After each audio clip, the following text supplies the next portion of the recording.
After exploring medieval peasants lives their labor, struggles, festivals, love, illness, and resilience, it's time to reflect on their legacy.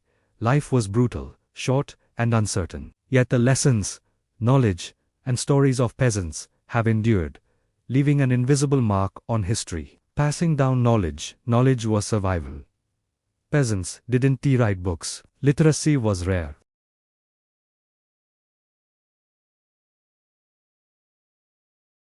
Farming techniques. Children learned which crops grew best, how to rotate fields, how to store seeds, and how to irrigate effectively. These skills were essential for feeding families year after year. Animal care. Knowledge about breeding, feeding, and protecting livestock was crucial. A single cow or goat could determine a family's survival.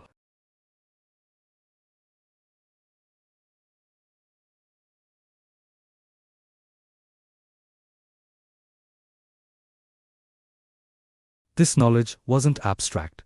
It was practical, adaptive, and tested through generations.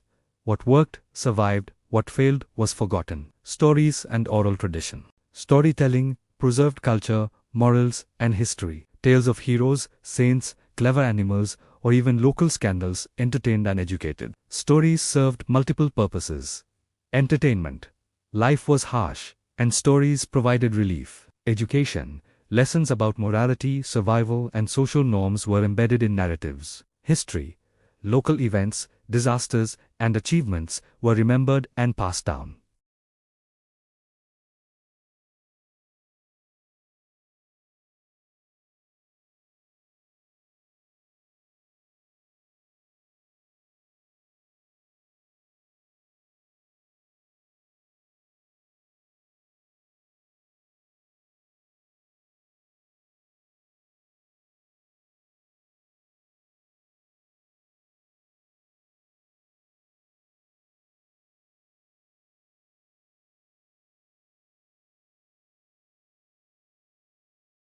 For example, harvest festivals taught the importance of timing, preparation, and community coordination. Religious festivals reinforced morality, gratitude, and shared beliefs. Even superstitions preserved practical lessons, like avoiding certain plants or times of day for dangerous work, which helped survival. Ingenuity and problem-solving. Peasants were masters of adaptation.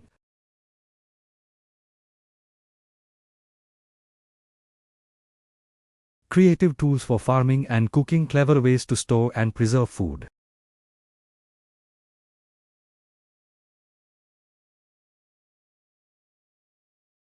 These solutions were often simple but effective. Generations learned from trial and error, creating cumulative knowledge that strengthened families and communities.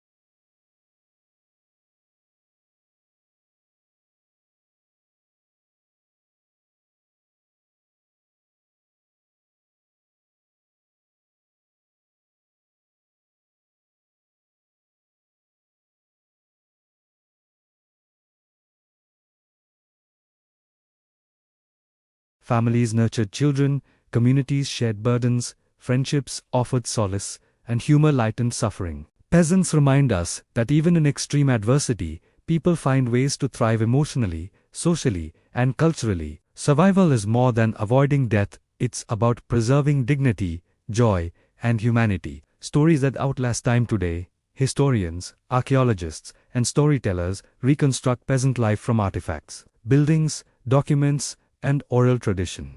Their stories resonate because they reveal human universals: work, family, hardship, love, joy, creativity, and resilience. When we retell these stories, we honor those who lived difficult lives. Their struggles and ingenuity shaped the world in subtle but profound ways. Lessons for today. What can modern viewers learn from medieval peasants? Resilience, facing repeated challenges without giving up. Community. Cooperation and shared effort are vital for survival.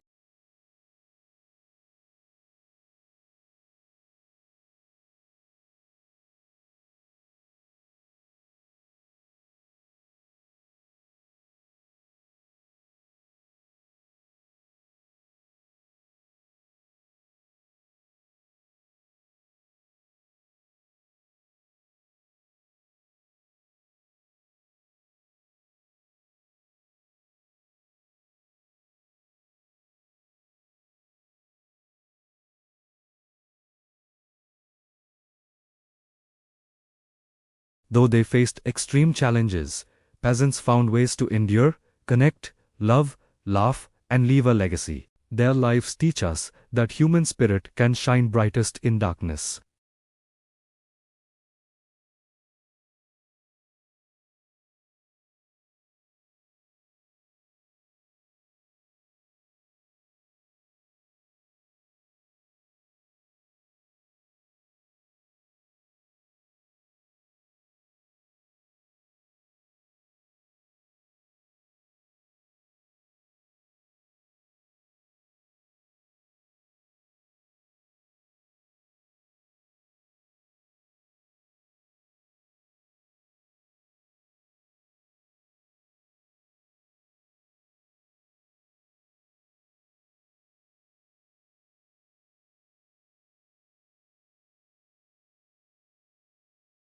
Medieval society was built like a locked ladder. At the top were kings and queens. Below them were nobles and lords, then knights and church officials. And at the very bottom, holding everyone else up, were the peasants.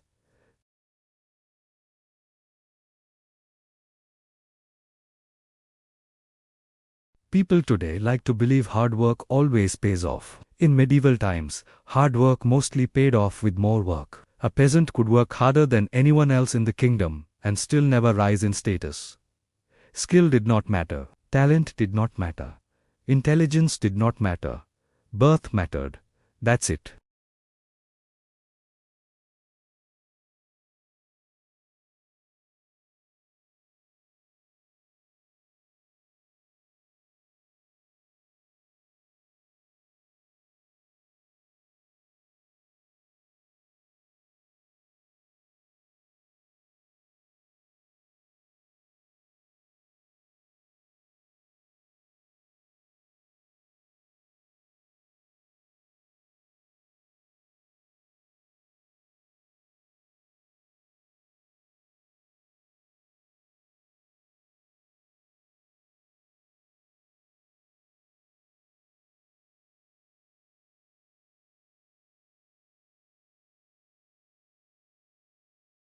They would farm the same land their parents did, use the same tools, live in the same small home, and one day, their children would do the same. This created a strange kind of mental cage.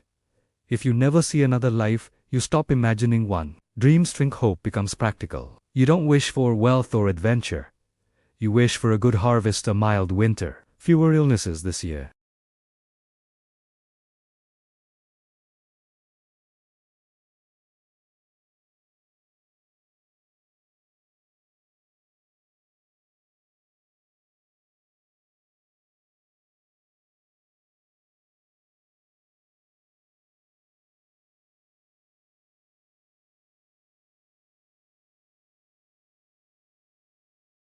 And honestly, even if a peasant could read, what would they do with it? Books were rare. Schools didn't exist for them.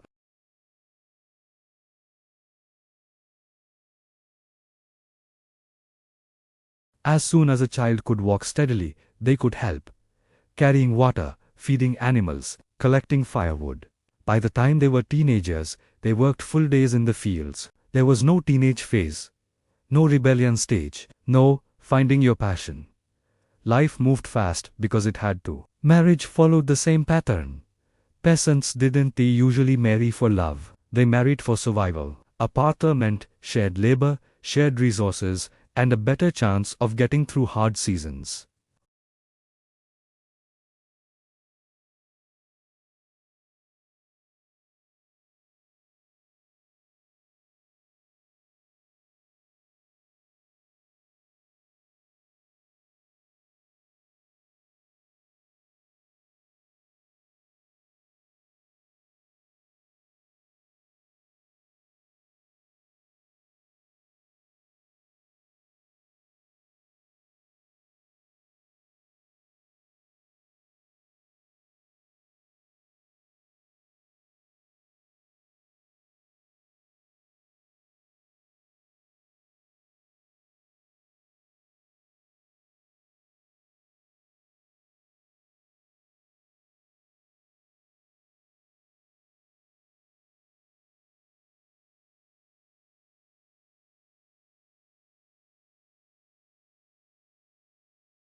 Sometimes it worked. Often it didn't.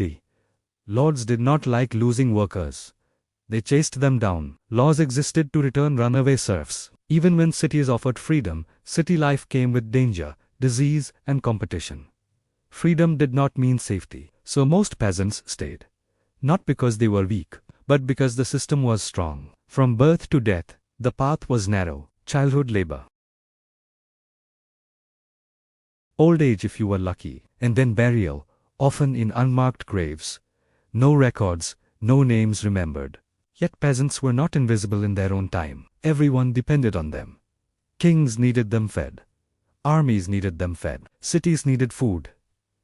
Churches needed donations. None of it worked without peasants. And still, their lives rarely mattered individually. This chapter isn't about sadness alone. It's about understanding reality.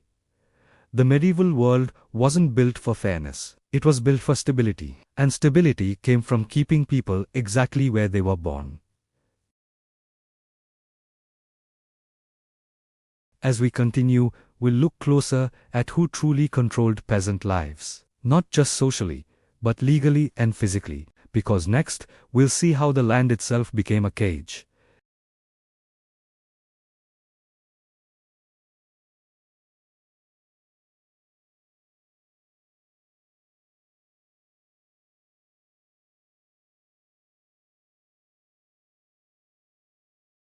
Whoever owned the land controlled food, money, law, and people. And peasants owned none of it. The fields they worked, not theirs. The house they lived in, not theirs. Sometimes, even the tools they used belonged to the Lord. This is where the idea of freedom quietly disappears. In exchange for living there, they worked the land and gave a large part of what they produced back to him. This wasn't a friendly agreement. It was the system. You didn't sign up for it. You were born into it. This system was called manorialism, and it ruled daily life. The manor was the Lord's estate, and the village existed to serve it. Fields, forests, mills, ovens, roads, everything belonged to the Lord. Even the river. If you wanted to fish, grind grain, bake bread, or collect wood, you needed permission. And usually, you had to pay. Yes, peasants sometimes had to pay to use an oven to bake their own bread. And if you're wondering what happened if they refused, the answer is simple. Punishment.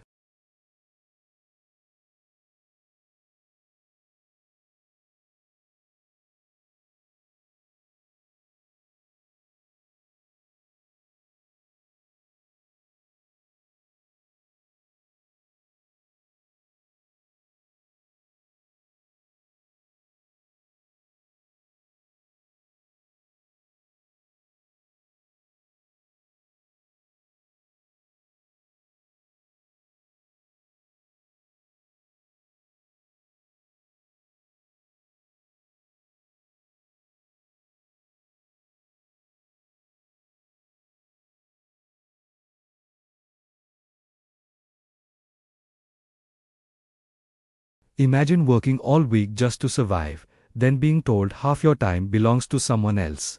That was normal life. On top of labor, peasants also paid rent. This could be food, animals, or goods, chickens, eggs, grain, sometimes wine, or wool. Even if a harvest was bad, the Lord still expected his share. Hunger did not cancel rent. And then there were special fees. Fees to marry, fees to inherit land, fees to use the mill, fees to use the forest, fees to use the Lord's winepress. The list never seemed to end. It sounds almost funny today, but for peasants, it was deadly serious. Now, here's the part that really hurts. The Lord also controlled justice. If a peasant broke a rule, the Lord's court decided punishment. There was no appeal, no lawyer, no higher authority nearby. Steal wood from the forest. Fine.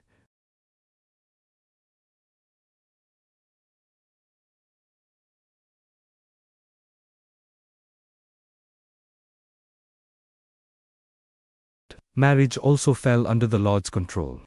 In many places, peasants needed permission to marry, especially if it involved someone from another manor.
when to push just a little without crossing a line. Survival depended on understanding the Lord's mood as much as the weather.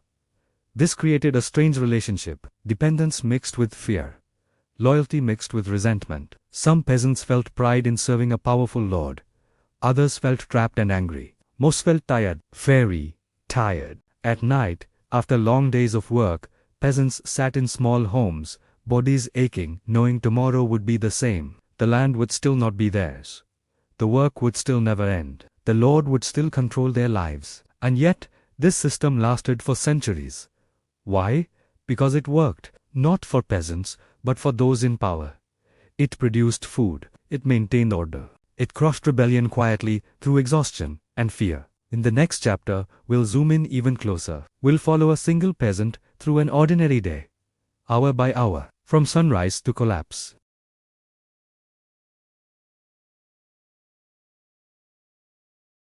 When you're ready, just type 4, and we'll continue. 4. Here we go. Chapter 4, same chill bedtime tone, simple grammar, light humor, in 1,000 to 1,100 words. If you really want to understand how hard peasant life was, forget castles and crowns for a moment. Instead, imagine one ordinary day. Not a bad day, not a dramatic one, just a normal day. Because, for peasants, normal was already exhausting. The day starts before the sun. There is no alarm clock, but it isn't needed. The body wakes up from habit, hunger, or cold. Inside a small house made of wood, mud, and straw, a peasant opens their eyes. The floor is dirt. The air smells of smoke, animals, and damp earth. Somewhere nearby, a cow shifts its weight. Yes, animals often sleep in the same space. They produce heat, and heat matters. Stretching hurts. Backs ache. Joints complain. This is normal too. There is no slow morning. No quiet scrolling on the phone. Morning means work. Immediately, if it's farming season, every hour of daylight matters. Losing time means losing food later.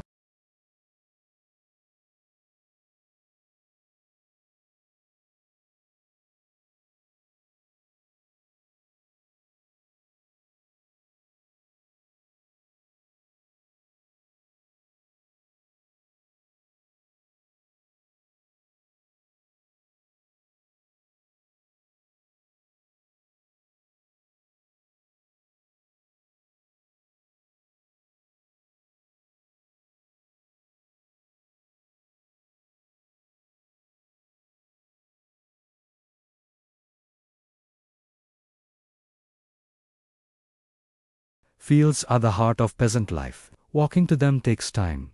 Tools are heavy and basic.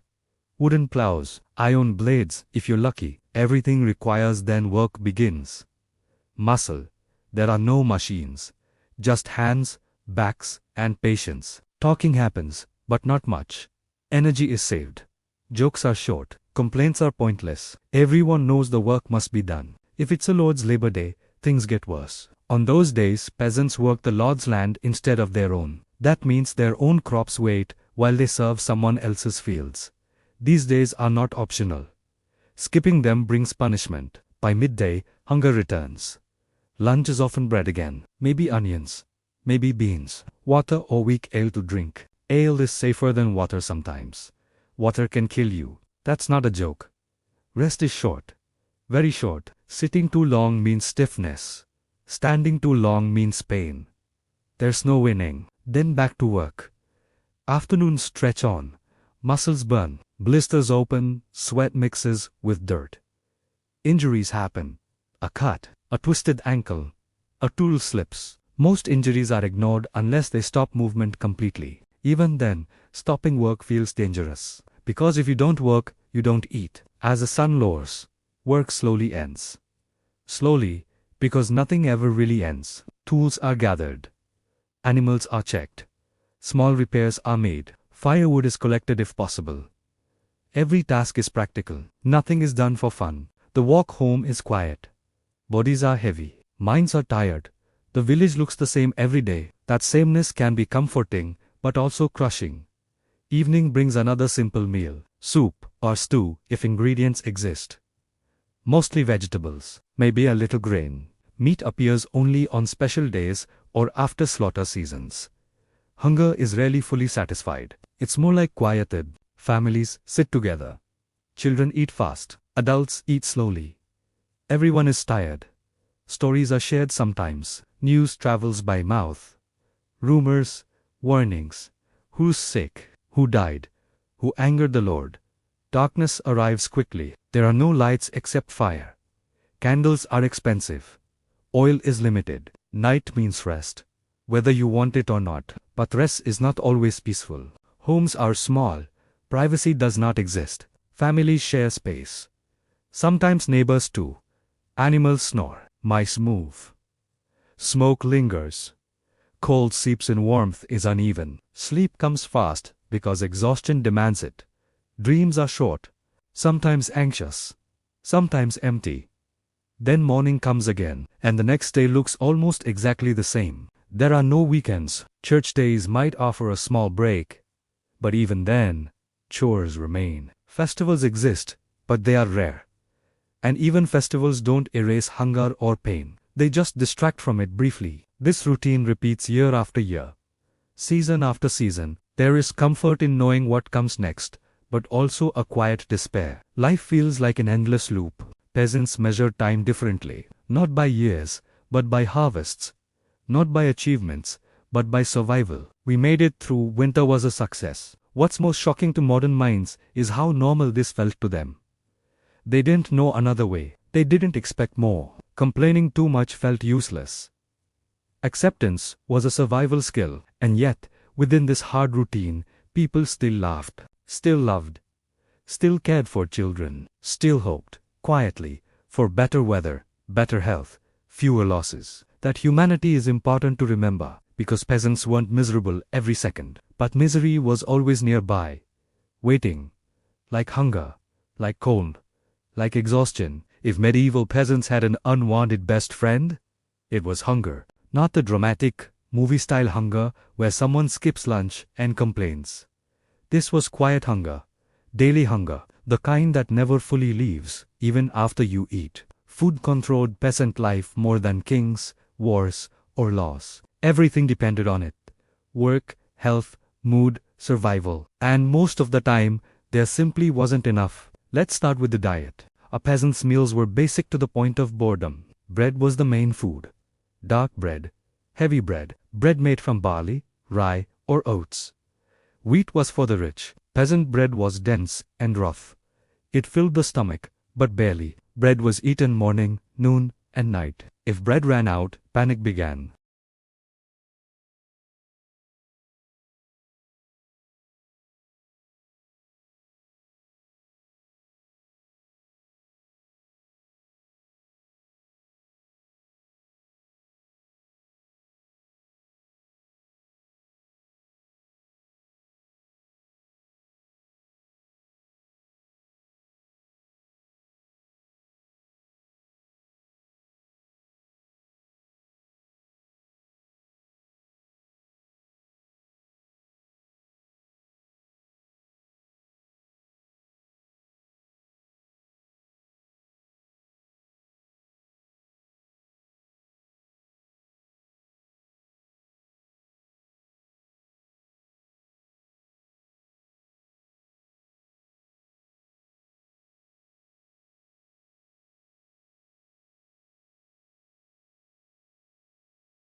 Planting and harvesting seasons demanded the most energy, but food supplies were lowest at those times.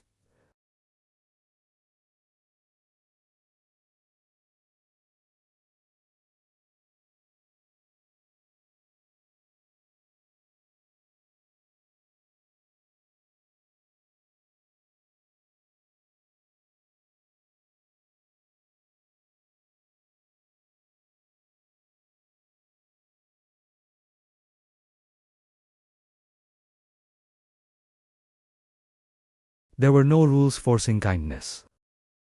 Hunger also shaped behavior.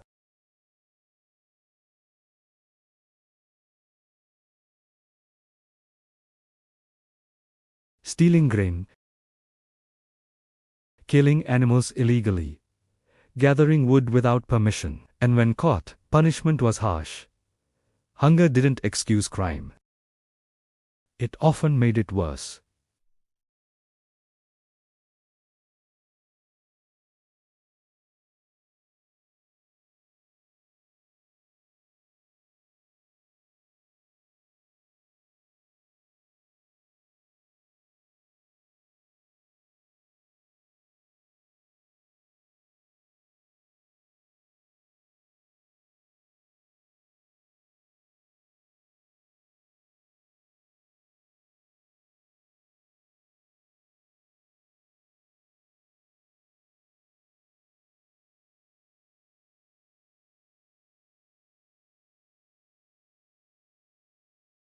Religion again played a role.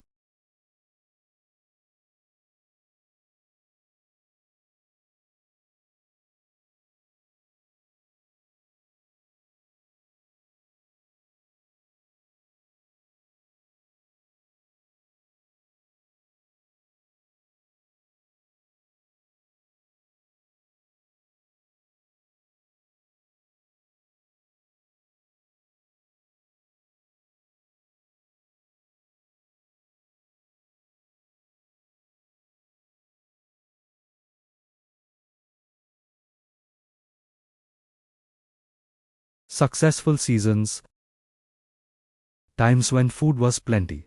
Those moments were joyful. People ate well, laughed more, rested slightly easier.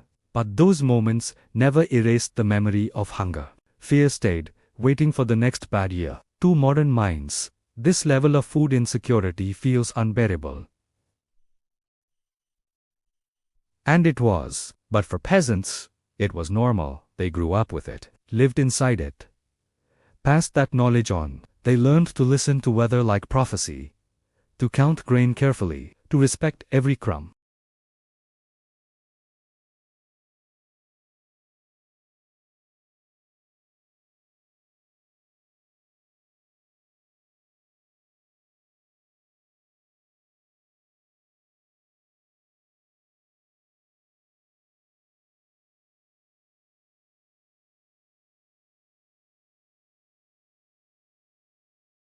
The walls were made of wood, mud, and straw. This is called wattle and daub, and while it sounds fancy, it was basically sticks and mud holding each other up.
Yes, sharing your bedroom with a cow was a heating system.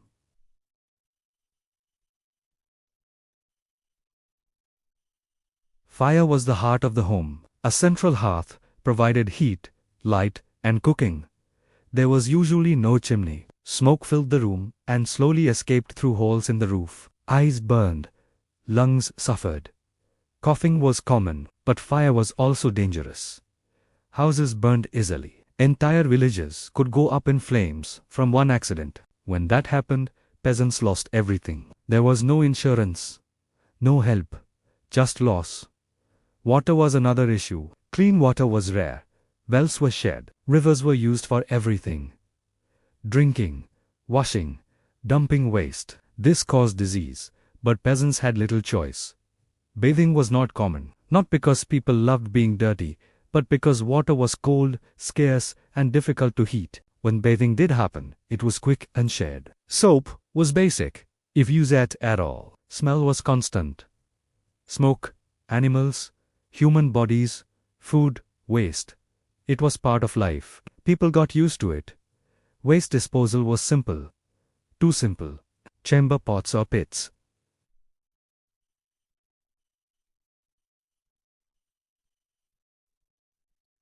Waste was dumped outside, sometimes near homes. In villages, animals and rain helped clean things. In reality, this spread sickness. Now let's talk about weather. In summer, houses trapped heat.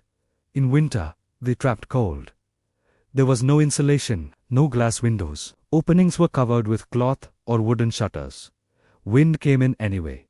Winter was especially cruel. Cold nights, damp air, thin clothing. Fires burned constantly if fuel allowed. Many people slept close together for warmth. Illness increased during winter. Cold weakened bodies, smoke damaged lungs. Hunger returned as food stores dropped. Noise was also constant. Animals, people, tools. Babies crying. There was no quiet. Silence was rare and often unsettling. And still, these homes were places of love and life. Children were born here. Stories were told here. Songs were sung here. Even laughter existed here. Peasants decorated in small ways.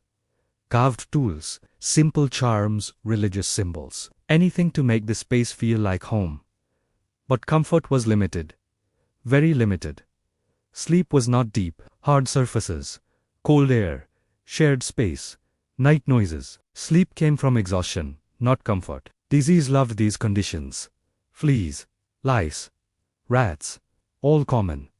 And with them came sickness, skin infections, fevers, plagues. A home was supposed to protect you. For peasants, it only partly did. And yet, people adapted. Humans always do. What would shock us today was normal to them. Children grew up thinking dirt floors were normal. Smoke-filled rooms were normal. Sharing space was normal. This doesn't mean they didn't want better. It means they didn't expect it. Expectation shapes suffering. When you don't expect comfort, discomfort becomes background noise. If hunger didn't get you, sickness often did. For medieval peasants, disease was not an occasional event. It was part of daily life, like work or weather. People lived close together, animals lived even closer, and cleanliness was limited. Germs had a perfect home, even though no one knew what germs were. Let's start with the basics. Medieval peasants did not understand how disease spread. There was no idea of bacteria or viruses. People believed illness came from bad air, curses, God's punishment, or unlucky stars. Some thought sickness entered the body through smells. Others blamed spirits. So when someone got sick, treatment was mostly guesswork. Medical care barely existed for peasants. Doctors were rare and expensive. They served nobles, not farmers. A peasant with a fever did not call a physician. They stayed home, if possible, and hoped it passed. Most medicine came from folk remedies. Herbs, roots, prayers, charms. Some remedies helped a little. Many did nothing. A few made things worse. Bleeding was common. Yes, people believed letting blood out could cure illness. Sometimes, it weakened already sick bodies. But it was trusted, so it continued. Infections were especially dangerous. A small cut from a tool could become deadly. No antiseptic, no antibiotics. Dirt entered wounds easily. Once infection spread, there was little to do but wait. Teeth were another problem. Toothaches could last months. Infections in the mouth could spread to the rest of the body. Tooth pulling was painful and risky, but leaving a bad tooth could kill you. Now add living conditions to the mix. Homes were smoky. Lungs suffered. Many peasants had breathing problems. Coughing was common. Chest infections were common. Smoke damage over years made people weaker. Water was often dirty. Drinking it caused stomach illnesses. Diarrhea could dehydrate people quickly. For children and the elderly, this was deadly. Animals brought parasites, fleas, lice, ticks. These carried disease. Rats thrived near food stores. Where rats went, sickness followed. Plagues visited villages without warning. The most famous was the Black Death. But it wasn't the only one. Smaller outbreaks happened often. Fevers, poxes, unknown illnesses that killed quickly. When plague arrived, fear took over. People didn't know what caused it. Some prayed harder, some fled. Some blamed neighbors. Some blamed outsiders. Peasants could not isolate properly. Homes were crowded. Work required contact.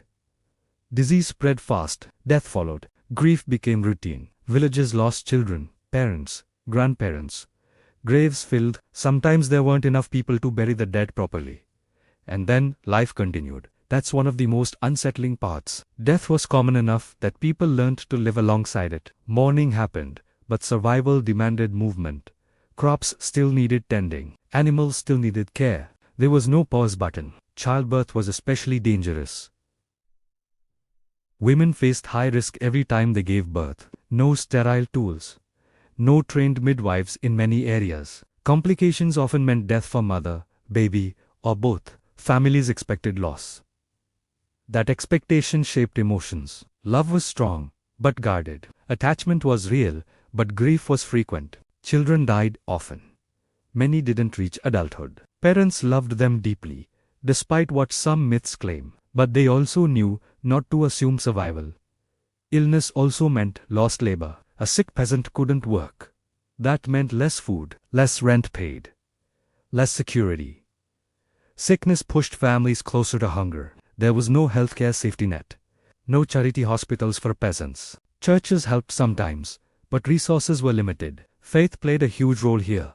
Prayer was medicine. Churches offered comfort, explanations, and hope. When cures failed, people believed it was God's will.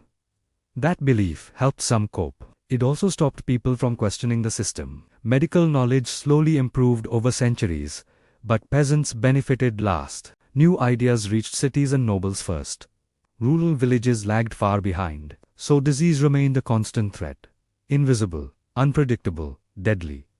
What's important to understand is that peasants weren't ignorant fools. They did the best they could with what they had. They observed patterns. They learned which herbs helped pain, which foods restored strength, which wounds were dangerous. But without science, their tools were limited. Imagine living your entire life knowing that a cough could turn fatal, that a cut could kill you, that fever could take your child overnight. And knowing there was almost nothing you could do. That kind of uncertainty changes how you live. You appreciate good days. You fear bad signs.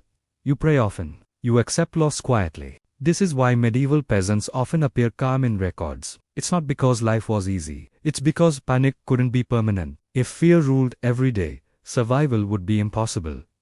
So people adapted, they endured, they carried on. In the next chapter, we'll look at one of the strongest forces shaping peasant life, fear and obedience. When life is hard, people look for meaning. In medieval times, meaning came from the church. For peasants, the church was everywhere. It shaped how they thought, how they feared, and how they hoped. You could escape hunger for a moment. You could hide from the cold. But you could not escape religion. The church was not just a place you visited on Sundays. It was the center of life. Births were blessed. Marriages were approved. Deaths were explained. From childhood, peasants were taught one main idea. Life on earth is suffering, but heaven is the reward. This belief made pain feel purposeful. If you worked hard, obeyed authority, and accepted your role, paradise waited after death. That promise was powerful. It helped people survive lives that felt unfair. It gave suffering a reason, and it made questioning the system feel dangerous. The church taught that social order was God's plan. Kings ruled because God allowed it. Lords owned land because God wanted it that way. Peasants worked because that was their role in God's design. Challenging this order was not just rebellion, it was sin. So obedience became holy.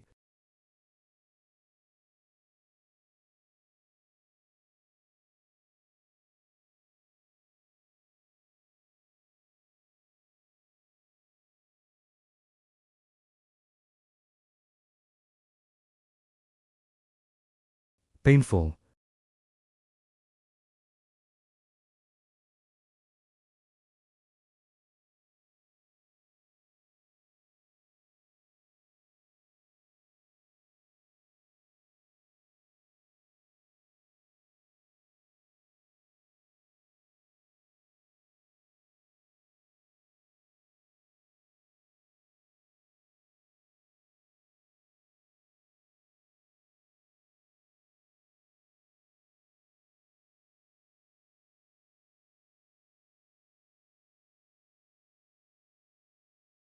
Animals.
Stained glass, candles, chants.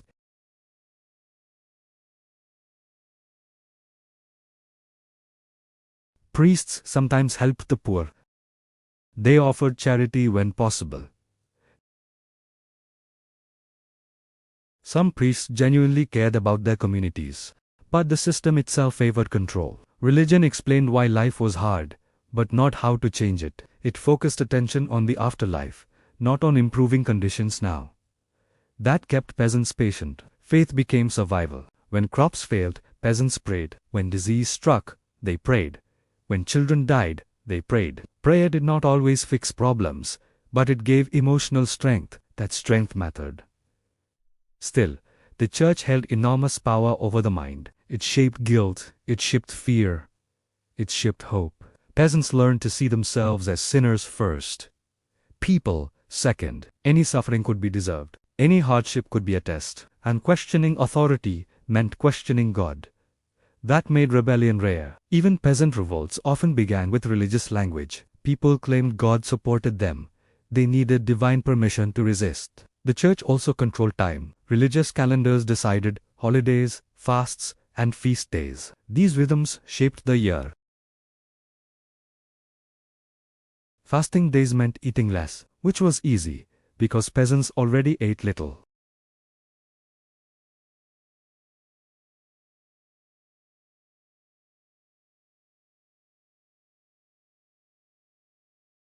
For bedtime stories, this matters, because at night, fear grows louder.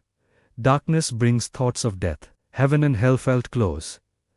So peasants prayed before sleep. They asked forgiveness. They hoped to wake again. Religion wrapped around life like a blanket, warm at times, heavy at others.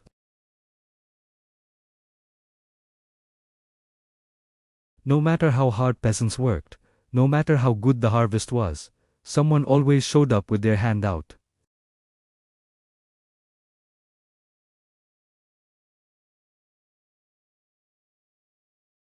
Their payments were messy, constant, and often confusing. But one thing was always clear: they paid a lot.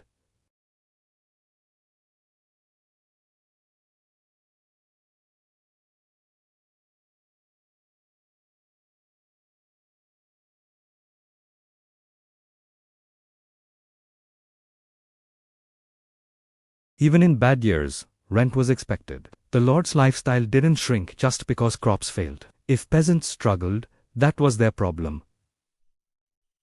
Then came labor taxes.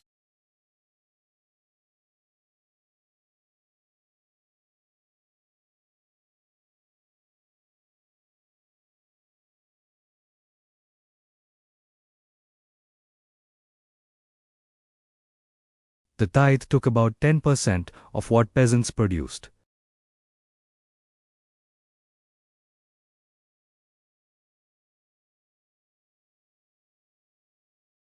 The church said this money belonged to God. Refusing to pay wasn't just illegal, it was sinful. So peasants gave, even when hungry, especially when hungry. Then came royal taxes. Kings needed money for wars, castles, weddings, and political games. When the crown demanded taxes, lords passed the burden down. Guess who paid in the end? Yes, the peasants. Royal taxes could be sudden and heavy. There was often little warning. One year things might feel stable. The next year, a war would begin, and everything would change. Peasants had no say in these decisions. They didn't vote. They didn't debate. They were informed. And payment was expected quickly.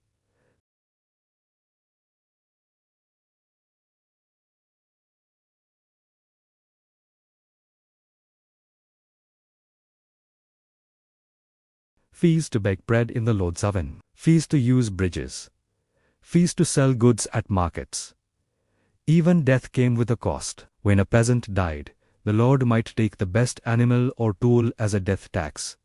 One final payment, just to leave the world. It's almost impressive how many ways the system found to collect from people who already had very little. Now imagine trying to plan your life around this.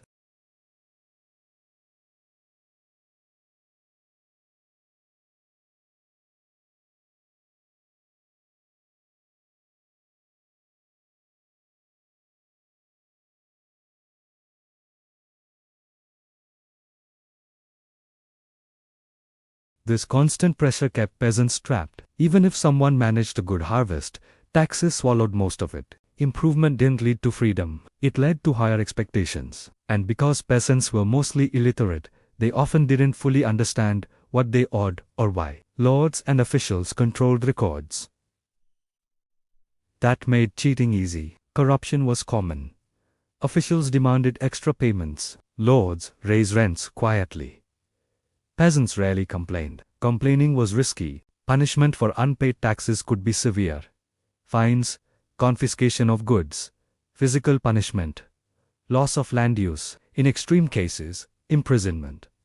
Fear kept people obedient. Taxes also affected emotions. Stress was constant. Families argued about resources. Parents worried about feeding children while still paying demands. Anxiety never really left. And yet, peasants still celebrated small joys.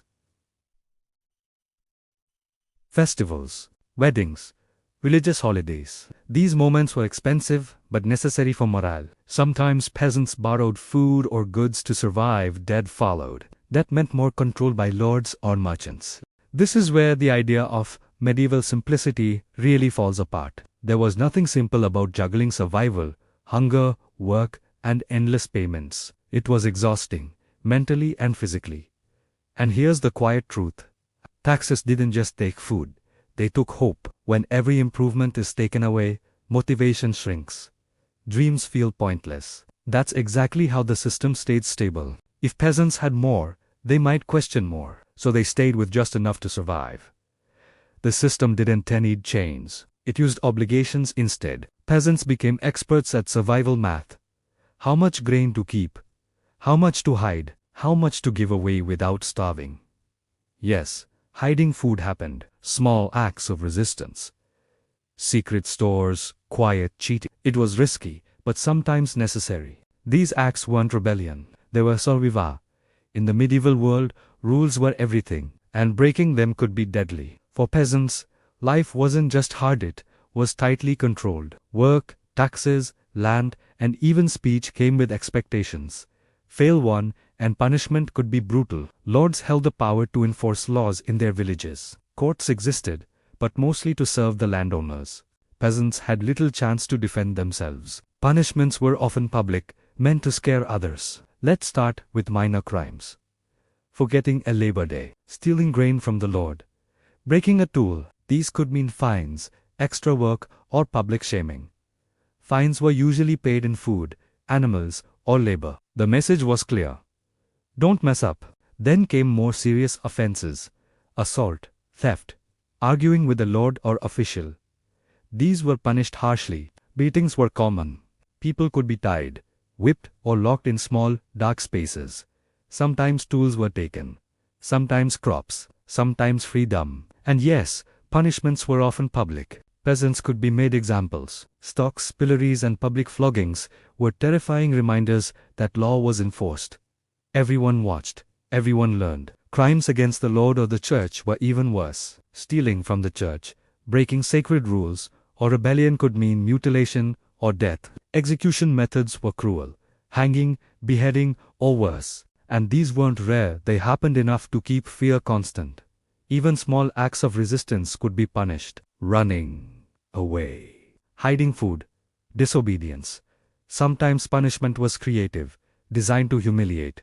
The point wasn't just correction, it was warning. This created an environment of constant fear. Peasants learned to obey not just out of morality, but self-preservation. Fear controlled behavior more than law books. Punishment also extended to families. If a peasant stole, the whole family might suffer consequences. Fields could be seized, livestock taken. Children could be punished too. Justice was collective as well as individual. Some punishments were surprisingly subtle. Peasants could be fined with food they didn't have, or forced into extra labor on the Lord's lands, or have access to mills and ovens restricted. Simple control over daily life became a tool of punishment. Religion often reinforced punishment. Sin and law were connected. A peasant could fear earthly punishment and eternal damnation at the same time. That double fear kept obedience high. Despite this, peasants found ways to cope. Humor, storytelling, community, and small acts of quiet resistance kept spirits alive. Secret jokes, small hidden stores of food. Quiet defiance when the Lord wasn't watching, but the risk was always there. Life was a careful balance between survival and rebellion. Step too far, and punishment was swift. Punishments weren't random. They followed social logic. Lords needed laborers alive, but controlled. Harsh enough to prevent revolt, lenient enough to keep people working. That delicate balance defined the medieval system. Children grew up learning this balance. Play, work, and obedience mixed. Misbehavior was punished, but survival was more important. Lessons were learned early. Fear and practically shaped personality from the start. This system also kept peasants tied to the land psychologically. Constant control made imagination of another life difficult. The ladder of society felt permanent. Rebellion felt impossible. Acceptance became survival. Even so, revolts did happen. Angry peasants sometimes rose against taxes, cruel lords, or starvation. These were risky and often failed. Punishments were swift and brutal. Leaders were executed. Villages punished collectively. But these moments remind us that peasants were not entirely powerless.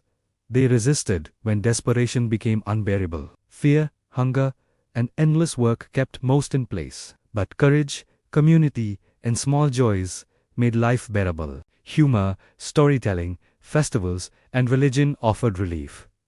And remember, these punishments weren't just for drama. They shaped every decision, every act of labor, every word spoken, every thought about freedom. Life as a medieval peasant was always a negotiation. Between work and rest, between obedience and survival, between fear and hope. If you think modern office work is tiring, imagine life as a medieval peasant. Every day was physical. Every task required strength, endurance, and pain tolerance. And over years, decades even, this relentless labor left permanent marks on the body.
Summer weeding burned muscles. Autumn harvest was intense, with long days under the sun. Winter offered little relief, as preparation for spring and repairs continued. Physical exhaustion interacted with mental strain. Fear of punishment, hunger, disease, and death compounded fatigue.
Life as a peasant wasn't just about work, punishment, and hunger. It was also about people, family, neighbors, and the tiny communities that shared every struggle.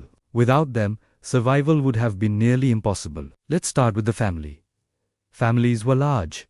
Children were many. Survival rates were low, so having many children was practical.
Gossip, social pressure, and collective judgment ensured rules were followed, sometimes more effectively than lords' punishments.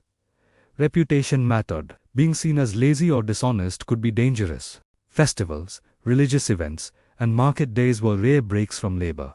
They were essential for morale. Music, dancing, storytelling, and shared food provided relief. Humor and games helped people cope with hardship. Even small joys mattered, psychologically and socially. Still, community life wasn't always easy. Crowding, resource scarcity, and constant obligations caused tension. Arguments over land, water, or animals happened. Jealousy, disputes, and petty theft were common. Survival demanded negotiation, compromise, and sometimes quiet conflict. Children learned these lessons early. Observation, imitation, and guidance taught them how to navigate social life. They learned when to help, when to speak, when to stay quiet. Survival required social intelligence as much as physical strength. Religion also reinforced family and community. Shared prayers, church attendance, and festivals connected people spiritually and socially.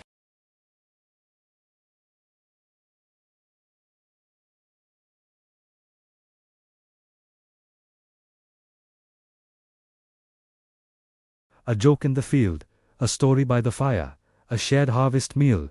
These small moments strengthen relationships. Emotional resilience came from community as much as from individual will. But even family and community had limits. When famine struck, tensions rose. Hunger made people desperate. Conflict increased. Children and the elderly were most vulnerable. Strong bonds helped, but survival sometimes forced harsh choices. Despite the challenges, bonds endured. Generations lived together. Knowledge and skills were passed down. Folk wisdom, practical advice, and traditions ensured survival. Community memory guided decisions about planting, harvesting, building, and coping with disasters. Peasants found identity and meaning in these connections. Life was brutal, but people were not alone. Shared hardship created solidarity. Shared success created joy. Family and community were the backbone of peasant life. And yet, even with these bonds, life remained fragile. Disease, hunger, taxes, punishment, and labor demanded constant attention. Community softened the blow, but it could not erase hardship.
Adults engaged in skill-based games, dice, or board-like games. Betting or stakes might be involved, adding excitement. Games provided entertainment, competition, and social bonding. Animals were companions. Pets were rare but valued. Dogs might guard the home or help herd animals. Cats hunted vermin and offered company. Animals brought comfort in a world that was often cold and harsh. Humor was also survival. Jokes, playful teasing, and laughter helped people cope.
After everything we've explored, hunger, disease, brutal labor, punishing lords, taxes, fear, and the relentless struggle with nature, you might think medieval peasants lived only in misery. And yes, life was extremely hard, but to focus only on suffering would miss something essential. Peasants were humans with dreams, hopes, humor, and an extraordinary quiet strength. Dreams beyond survival for most peasants. Survival was the first and most immediate goal.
Fear was a constant companion. Fear of hunger, disease, punishment, weather, and death. Yet peasants learned to function despite fear.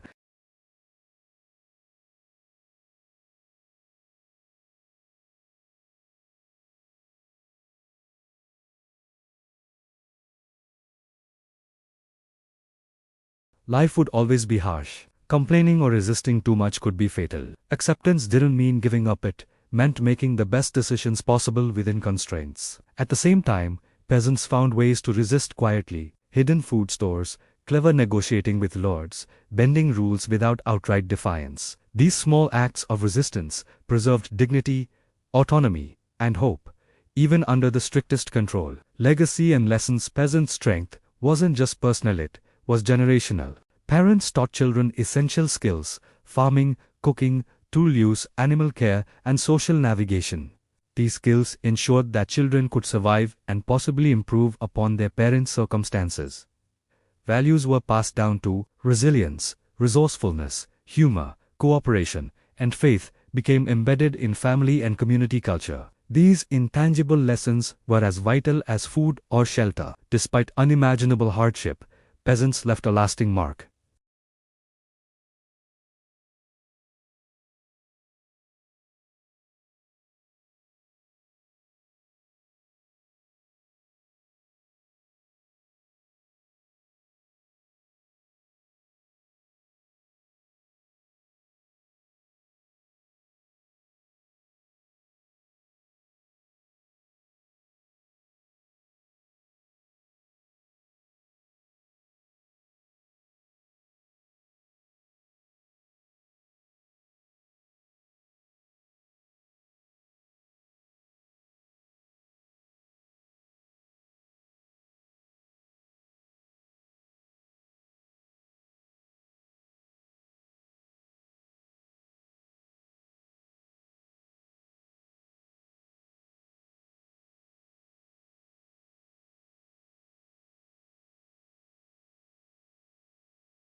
Even in hardship, there can be laughter. Even when life seems unbearable, hope persists.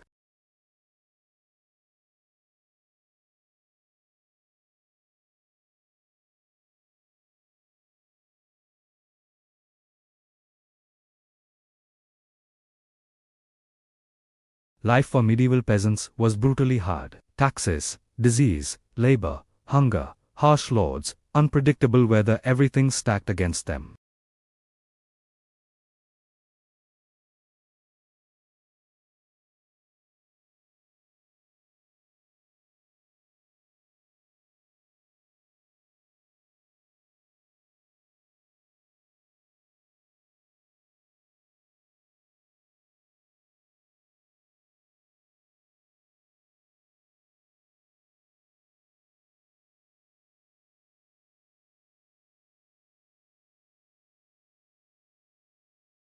Imagine working down to dusk, paying taxes that leave barely enough to eat, watching children die from disease or hunger, and then being forced into unpaid labor while the Lord feasts. At some point, quiet endurance became impossible. Historical records show multiple revolts throughout Europe.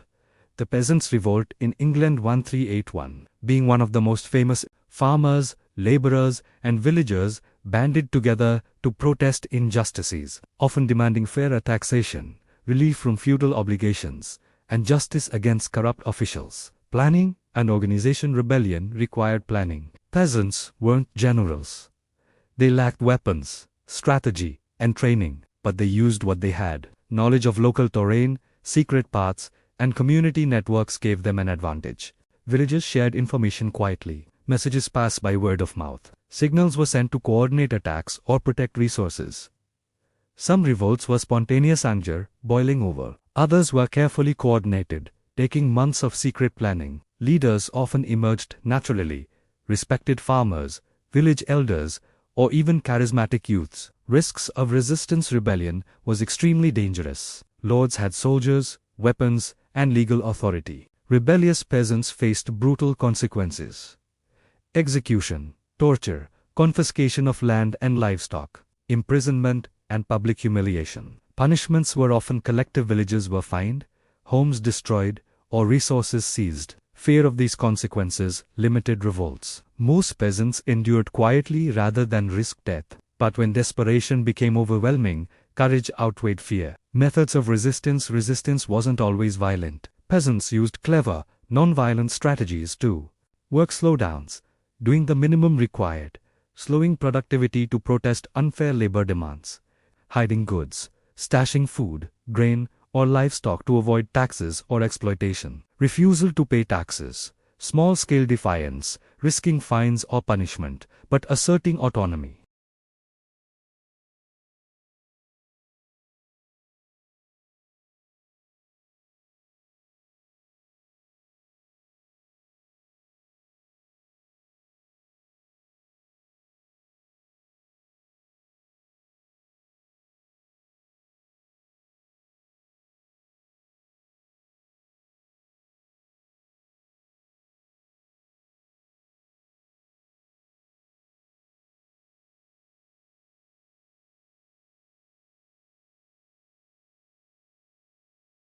While the revolt was eventually crushed, it shook the ruling class and forced concessions in some areas. The German Peasants' War, 1524-1525. Thousands of peasants rose across Germany, seeking religious and economic reforms. They faced brutal suppression, but the rebellion revealed long-standing frustration with inequality and inspired later movements.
Leaders were executed, homes destroyed, fields burned, and survivors punished severely. Yet rebellions left lasting impressions.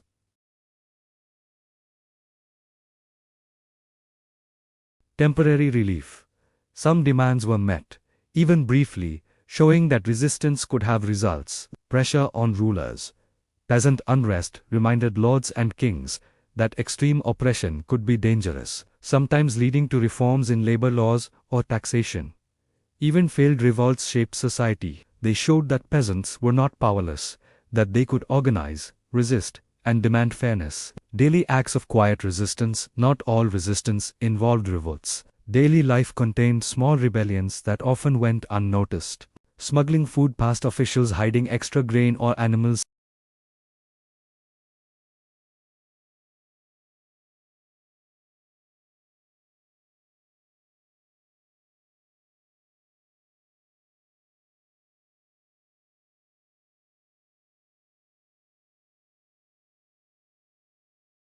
What's remarkable is the combination of endurance, cunning, and courage. Peasants balanced fear with hope, obedience with rebellion, and survival with resistance.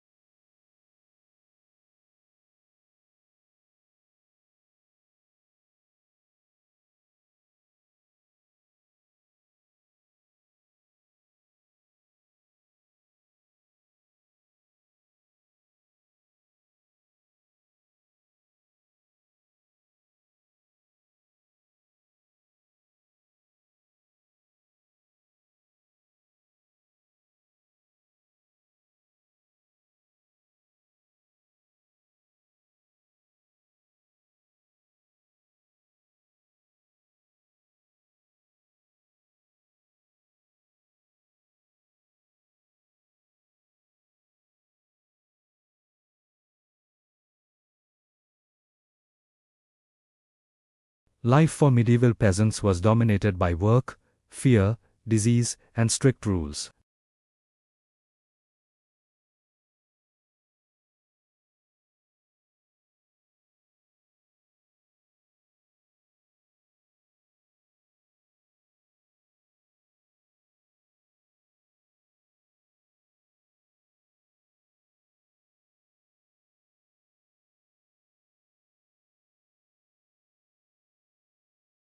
There were rare breaks from labor, often linked to religious celebrations, seasonal changes, or local traditions. The calendar of a peasant was dictated by both work and religion, and festivals provided a crucial pause. Some festivals celebrated saints' days, others marked harvests, and some commemorated seasonal changes like spring or winter solstices. These events often combined work, religion, and fun, creating a sense of rhythm in otherwise grueling lives. People sang, danced, played games, and shared food. Laughter echoed through villages, temporarily replacing fear and hardship with joy. Even the poorest peasants could participate. Community involvement mattered more than individual wealth. Food and feasts.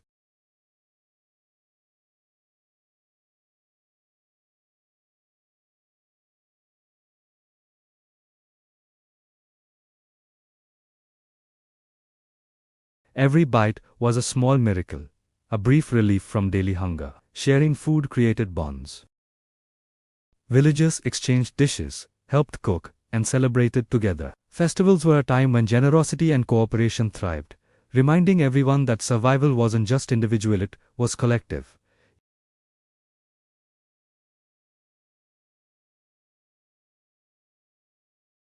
Ale or cider, consumed carefully, offered warmth and cheer. Children especially treasured these meals. For them, feasts were magical moments in otherwise tough lives. Music, dance, and storytelling.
Even small flirtations or playful teasing mattered, providing relief from strict social norms during the rest of the year. Escaping hardship through celebration.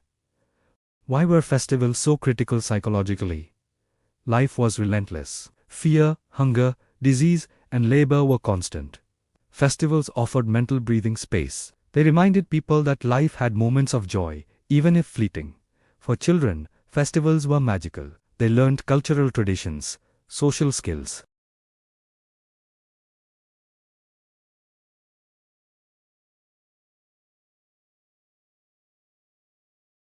Even humor during festivals had a subtle rebellion aspect. Singing cheeky songs, teasing authority figures, and making fun of minor injustices allowed peasants to express frustrations safely. Laughter became a tool for resilience.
and death, how health challenges shaped life, society, and even human ingenuity in ways that influenced survival.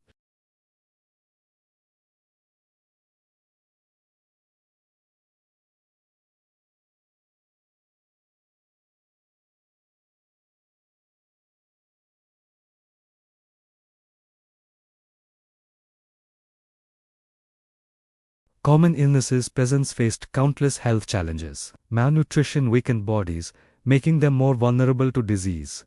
Poor sanitation spread infection. Contaminated water, lack of hygiene, and crowded living conditions contributed to frequent illness. Common ailments included digestive problems. Contaminated food or water often caused stomach pains, diarrhea, or infections. Respiratory diseases, colds, flu, and pneumonia spread quickly, especially in winter. Skin conditions, lice, boils, rashes, and fungal infections were common due to hygiene limitations. Childhood illnesses, measles, smallpox, and other infections were deadly, often killing many children before adulthood. Chronic pain. Years of hard labor caused back problems, arthritis, joint pain, and repetitive strain injuries. Even minor illnesses could become life-threatening if left untreated. For peasants, survival often depended on prevention and early care rather than advanced medicine. Medicine and folk remedies. Formal medicine was expensive, rare, and mostly reserved for the wealthy. Peasants relied on folk remedies and practical knowledge passed down through generations. Herbs, plants, and simple rituals were the main tools. Common remedies included herbal teas, chamomile, mint, or thyme for digestion or colds. Poultices, crushed herbs, applied to wounds to reduce infection or swelling. Honey and garlic, used for antibacterial properties. Bathing rituals. Though infrequent, baths were sometimes enhanced with herbs for cleanliness and health.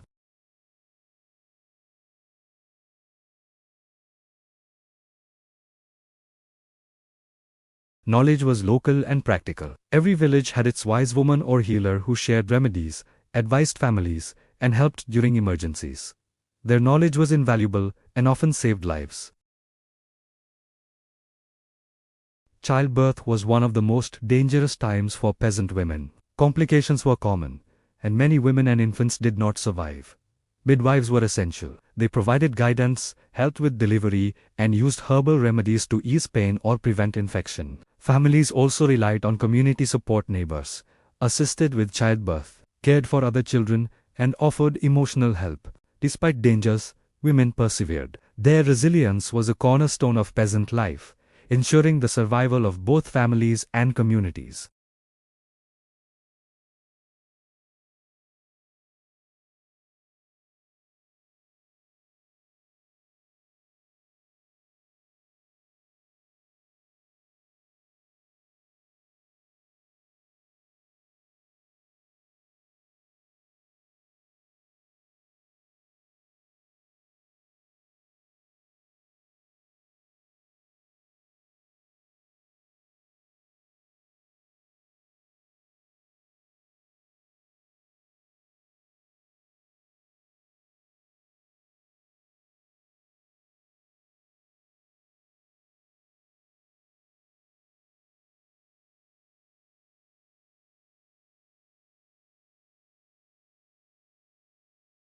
Mental and emotional toll. Illness didn't just affect the body, it affected the mind. Watching children, family, or neighbors suffer caused stress, fear, and grief. Anxiety was constant, as minor sickness could spiral into tragedy. Community support was vital. Caring for the sick, sharing remedies, and comforting the ill offered emotional relief and reinforced social bonds. Humor, storytelling, and small joys also helped maintain mental health. Even in despair, peasants found ways to laugh, console, and survive death and mourning. Death was a visible part of daily life. Infant mortality was high. Life expectancy was low. Funerals were both mourning and ritual, reflecting cultural and religious beliefs. Burial practices varied. Simple graves, often marked with crosses or stones, were common for peasants. Community participation reinforced social bonds and offered a sense of closure. Religious rituals provided comfort, emphasizing hope for the soul in the afterlife. Despite the prevalence of death, life continued.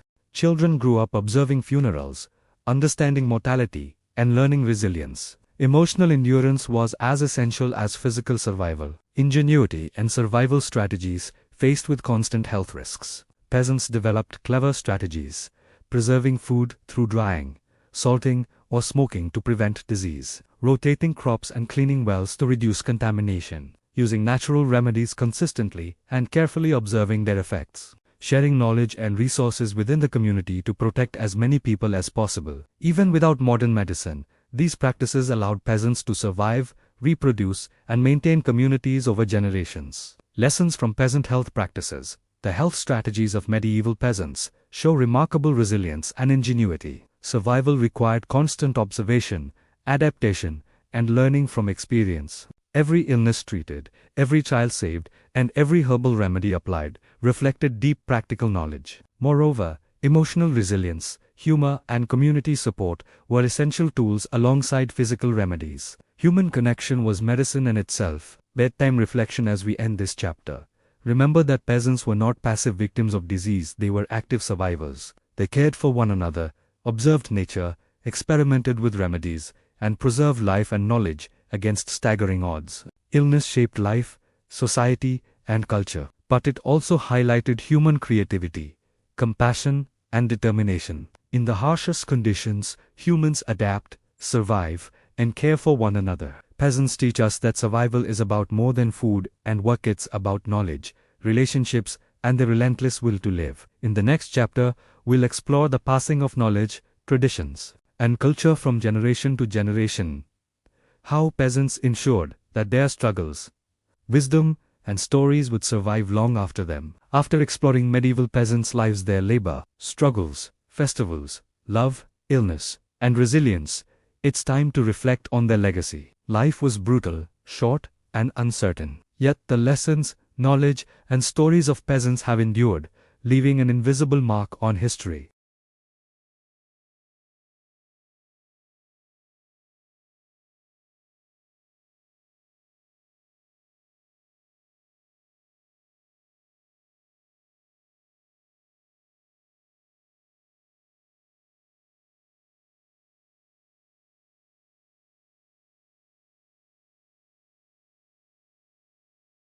These skills were essential for feeding families year after year.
For example, harvest festivals taught the importance of timing, preparation, and community coordination. Religious festivals reinforced morality, gratitude, and shared beliefs. Even superstitions preserved practical lessons like avoiding certain plants or times of day for dangerous work, which helped survival. Ingenuity and problem-solving peasants were masters of adaptation. Limited resources, unpredictable weather, disease, and oppressive systems forced innovation. Creative tools for farming and cooking, clever ways to store and preserve food, ingenious methods to protect homes, livestock, and crops, quiet strategies of resistance to preserve dignity and resources. These solutions were often simple but effective. Generations learned from trial and error, creating cumulative knowledge that strengthened families and communities. Resilience as legacy. The greatest legacy of peasants is resilience. They endured extreme hardship, yet remained human, loving, playful, cooperative, and inventive. This resilience shaped society beyond individual villages, influencing labor systems, cultural practices, and local economies for centuries. Even modern culture carries traces of peasant life, folk songs, proverbs, festivals, and practical skills. Understanding their lives reminds us of human perseverance and creativity, the human spirit in hardship. Perhaps the most inspiring lesson is how human connection and hope persisted despite relentless difficulty. Families nurtured children, communities shared burdens, friendships offered solace, and humor lightened suffering. Peasants remind us that even in extreme adversity, people find ways to thrive emotionally, socially, and culturally.